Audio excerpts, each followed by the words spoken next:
Hi, I wanted to take some time to make a video on some really simple things you can do with some free software that will make your pictures look a lot nicer. Um, it's surprising how subtle differences can really transform pictures in ways that the person looking at the picture doesn't even really understand. They just know it's beautiful. So this is decomposing some simple things you could do to make your photographs more beautiful. I use Picasa, which is a piece of software produced by Google that they've officially deprecated, but it still works, and I'll put a link in the notes to this video to show you a safe place where I think you can get it. It's an old software, and they've taken it down, but it's still up there in some places, and I think I found a place that's one that's not filled with malware. So I'll put the link in there. It still runs great on Windows 10. I'll be sad the day that it goes away because I'm used to using it. I love the kind of light touch that it's got, and it just does the kind of simple things that I like to do and doesn't try to do too much, so it's not bloat on the system. It's not trying to add new features that are just using up my time and that I don't really want and that kind of, I don't know, aren't really a net gain, but that I have to pay more for every year and that my computer runs slower every year.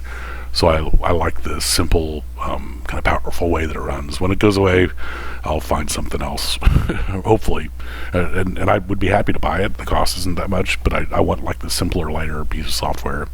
I don't want a $100 a month subscription to Photoshop that lets me put a charging rhinoceros in the back of a photo at a soccer game. That's not what I'm doing, and that's not what I'm about. So anyway, I've already installed Picasa on the system.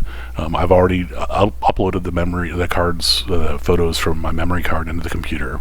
I'm really careful about how I name them. You can see the name up here.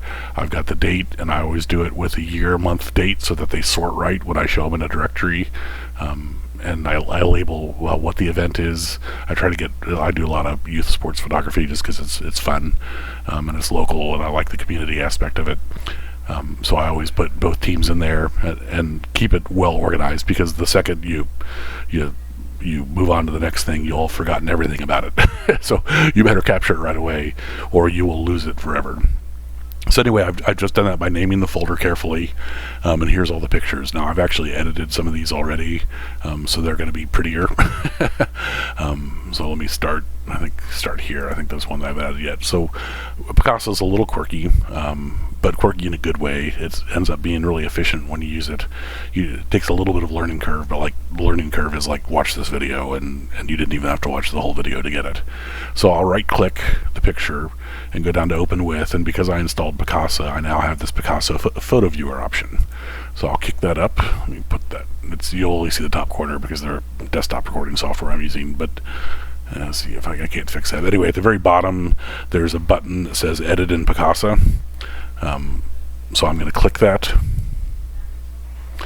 and now I can make it the size you can see again on the screen. Let me get rid of that. Make it all fit. Let's see. Can you see that? Yes. Okay. So a lot of the things I'm doing here you might not be able to see as well on the small screen, but take my word for it. They make a difference. So anyway, the first thing and probably the most important thing and the simplest thing, you can do this stuff really fast, is making sure you crop the picture correctly. So most people would be pretty happy with this picture, and it's a nice picture, but you can make it even more compelling. So basically a picture is trying to tell a story. So we're going to crop this picture to take out anything that is not part of the story we're trying to tell. This is a soccer game. This is senior night. These girls are really good, and they've worked really hard, and this is their senior night for high school. It's about the girls and about the team. So you can see even just this subtle crop, I removed parts that aren't in the story. So there's a blurred image in the background. You don't want to chop off heads, but I'm going to chop off her head because she's blurred enough that it won't hurt at all. And I'm going to get rid of just the noise in the background, but I'm going to keep the aspect ratio, and I try to keep the aspect ratio of the original photograph, so that if somebody goes to print it and frame it, it's not a weird size. It's one of the normal sizes, and it'll fit right in the frame without them having to do other things. That's a judgment call on my part. You could do non-standard crops, and especially now that everything's being displayed digitally, that's probably less harmful than it used to be, but it used to be kind of a big deal. The other thing I could have done with this one is, instead of that horizontal crop, I could have done a vertical crop, and that would actually be a pretty nice picture too, but I've run out a little bit. So I would have chopped her hand off, and I also kind of changed the story, so it becomes about this one girl, but that's not really the story I want to tell right now. I want the story to be about her in context of a team warming up for a soccer game. So I set the crop that I want, just punch apply. So already it's become a much nicer photo. And you wouldn't, like, if you looked at it, the first one, non-photographers probably wouldn't have thought anything about it. But if you showed people one version of the picture and then showed a different group of people the other picture, and you asked them to rank the picture on a scale from 1 to 100, I'm sure people looking at the cropped photo would rank it higher than people looking at the uncropped photo, even though they don't know anything about cropping. So anyway, it just makes a better picture. So, and again, in keeping with this, with the idea that I want to tell the story. I'm using pretty high-end Nikon gear at this point in my life, so it's a 70 to 200 millimeter f2.8 Nikon lens that retailed for like, I don't know, $3,000 new, and a Nikon D4, which just is merciless in finding every detail in a good way and in a bad way. So when I look at this one, that the camera picks up things that human beings don't see, and that end up being distractions in the photograph. And you hear it say the camera adds 10 pounds. The camera also, especially if you're shooting younger people, the camera adds blemishes. And it's not that they don't really adds them, it's that your human brain doesn't waste time with distractions like that in real life. You're looking at the important thing, the person behind it, the story behind it. But when it's reduced to this two-dimensional image, all of a sudden things like blemishes can become a distraction, and it's a distraction from the story you want to tell. So I'm not trying to tell a different story here. I'm not going to try to do like a fake skin texture that turns somebody into a supermodel, but there are things that the camera picks up that just don't show up in real life, or that aren't flattering, or that are a distraction from the picture. So I'm going to get rid of those. So you can see how easy that is with the retouching tool. So it makes a little circle. You can choose the size of the circle, so I can even get down into the real weeds here. And I'm zooming in with the mouse scroll button. And I would never go to this level of detail, but I'm showing it for the video. So you can see just like this hint of a blemish here. And it's literally, the cameras are so good now, and the lenses are so good that we are literally putting her face under a microscope. So I'm not trying to pick on this girl. Your face would look much worse than hers does, I guarantee it. But anyway, so put the circle around the thing you're trying to get rid of. But kind of the default mode where it just tries to make it disappear. And it works okay, but it flattens the texture, and I don't like it. But Google was brilliant in that they also have it, if you move it off that spot, it's now reproducing other texture. So you can, I don't know if you can see it in the video, but as I go over, it's showing other patches that it's going to paste in there. So on this one, all I have to do is go up a little bit, and I not only get rid of the blemish, but I also continue the hair, so you can't even tell that it was removed. And you can do this with textures on shirts, with all sorts of stuff. So that's way overdone. You say apply patch, and then it applies it all. So that picture looks pretty good. Oh, and then there's one more thing I can show you. So this one doesn't need any exposure adjustment. I'll pick a different one to do the exposure adjustment. But if you want to take the extra time, there's a boost. They call it a filter, but I don't think it's really a filter in this case. But there's a boost capability that you can dial up or down. So obviously at the extreme it looks really bad. That's default the way it was. But if we crank in just a little bit of boost, it gives it more of a glow to it. And sometimes that looks good, sometimes it looks bad. And this one, I think it's making her hair a little too artificial. It's making it washing out the details. So I kind of like the way it was, so I'm not going to boost this one. So I hit the cancel button. So that picture looks pretty good. Right arrow goes to the next one. I've got a good picture of her here. This one's less good. I'm going to get rid of it. Here's another nice one, and I've got a redheaded kid, so I'm a sucker for boosting redheads. So again, let's crop it to tell the story we want to tell. I don't want to chop off the girl in the back. She's still in focus. I don't want to chop off her head. She's out of focus, so I will chop off her leg. Sorry, nothing personal. To make this picture more about the story I want to tell. So apply that crop. And even though, again, it's a subtle difference, but it ends up making a huge difference in the quality of the pictures. Now this one, the exposure looks great. I'm using a Nikon D4, which was, I bought it used, but somebody paid $6,000 for a camera that gets the exposure and color balance right, and it does. And I'm the benefit of that. We could fix the color balance. I'll show you how to fix the color balance and so the nighttime shots, because no camera can get that right. So the crop did a lot. The exposure looks good. Focus looks good. If the focus is wrong, there's nothing you can do about it, except don't show it on a big monitor.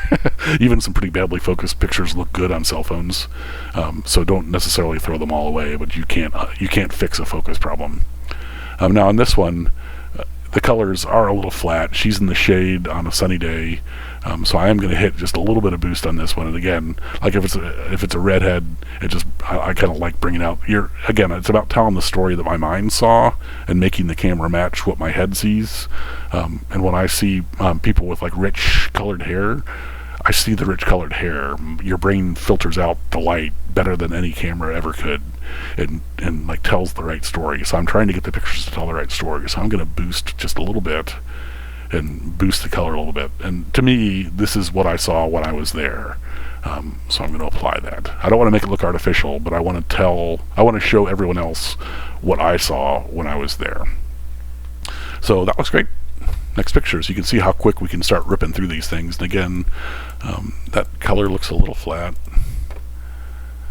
So I think I will boost this one just a hair, because they're in the shadows. Yeah, so it just gives a little warmth into the photo. Again, there's some retouching. And again, remember, their skin is skin you would die for. This isn't a reflection on the kids.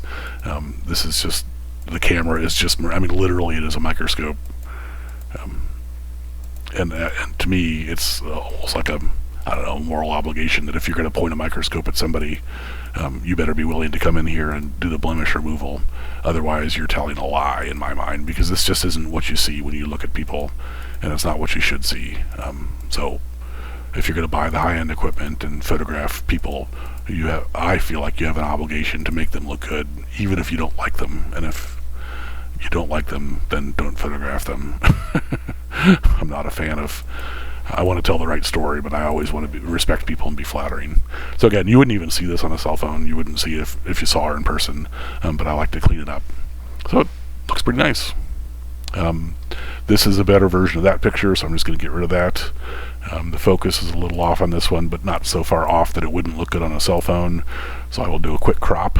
The exposure on this one is a little low, so I'm going to pop in here to the contrast button and pop in a little extra fill light to brighten up the midtones. And then I'm going to also hit the shadows a little bit. So I've brightened the midtones, but I've darkened the shadows. And it does a nice job of bringing the exposure back right. But the focus I can still see. You probably can't see it on the video, but I've got this monstrous monitor with way too many pixels, and I can see it on the video, or on the real monitor. So not perfect, but it looks great on your video, right? And it would look fantastic on a cell phone, so I'm not going to throw it away.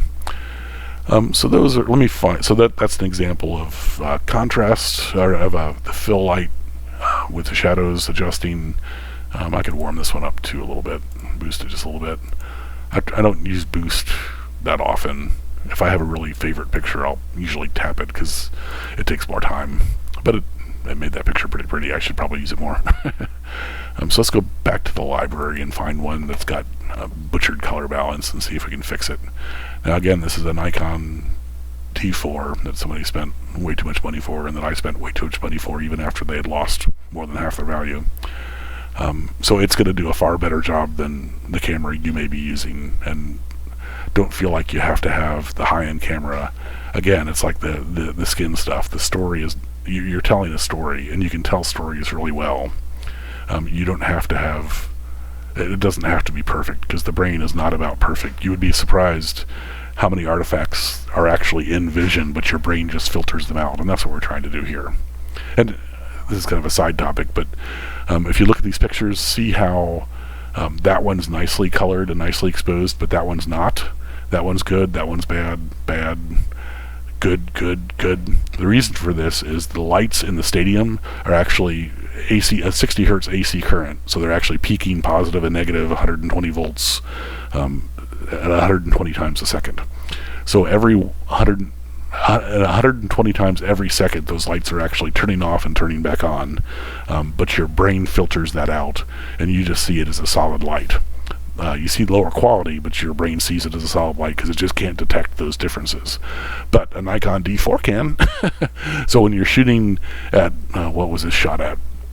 You can see on the right hand side I've got it set up to show the exposure. So this is 1/800th of a second. So this is 1/800th of a second and 1/120th of a second. The lights are turning off and on. So it's going to pick some of these shots that it picks are going to be when the lights are off, and they don't ever turn completely off because these are mercury lights, I think. So it's like is illuminating a sphere of plasma or something like that. So they don't turn all the way off, but they definitely change color and they definitely change brightness. And there's some nuances here with a rolling shutter that I won't get into because you're not engineers, and I would go on forever about it if I did. But the net effect is that this is going to happen to you, and some of the pictures are going to have better color balance than others. Oh, and so like if, again, you get what you pay for, right? So this was with the Nikon D4. The Nikon D5 and like the Nikon D7500 that I also have, that's also a great camera.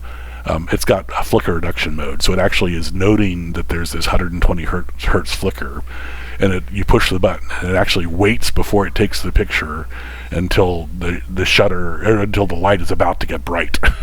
And I'm sure it's not perfect. I'll let you know. I've got a D5 on the way from Japan as we speak, but it actually waits until it thinks the light's going to be bright, which isn't long because every 120th of a second, it's going to be full on and full off, right? So it doesn't have to wait long enough that you would perceive any difference in the shutter. Pushing the shutter, you're not going to notice the difference between if you're down to 1/120th of a second, you're not going to notice the difference in how long it takes the shutter to fire after you take the button, after you push the button. But it will make a huge difference in the quality of the picture because it's waiting for the light to be at its brightest. So I'm going to deliberately pick one here where the light is bad. So you can see here the color balance, that one compared to that one's probably the right color balance, that one's wrong. So this is where the light was completely on, and this is where the light was completely off. And you can even see the timestamp here. I mean, these cameras are amazing. So this was shot at 1908 32.6 seconds. This one was shot at 0.7 seconds. The D4 is a 10 frames per second camera, and I just mash the button and go full auto on these things, so they get close together. So let's try to make this picture look better. So I'm going to come over here to the little wrench icon. Oh, no, I'm not. I'm going to go over here to the little exposure icon, and you see this neutral color picker button here. So what that does is you pick a spot on the picture that's pure white, that's got no color in it at all.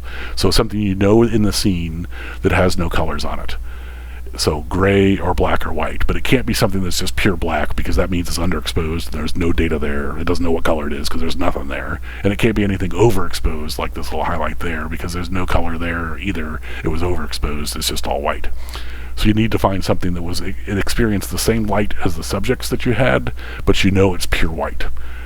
So like I've done this a lot, so I can tell you which things. Uniforms usually don't work because the uniforms usually aren't pure white, or there's even like skin tone showing through it. So they usually don't work. But what does work great, the soccer ball probably works great, and the shoes probably work even better. So God bless Nikon. I'm going to click down here just on the white on her shoe. So I'm telling Picasa that this is supposed to be pure proper white. And Picasa will look at that and say, oh, well, let me fix all the colors so that ends up a pure white. So this, you can see the color balance here, hopefully you can see it on your monitor, became a more natural color balance. That's after...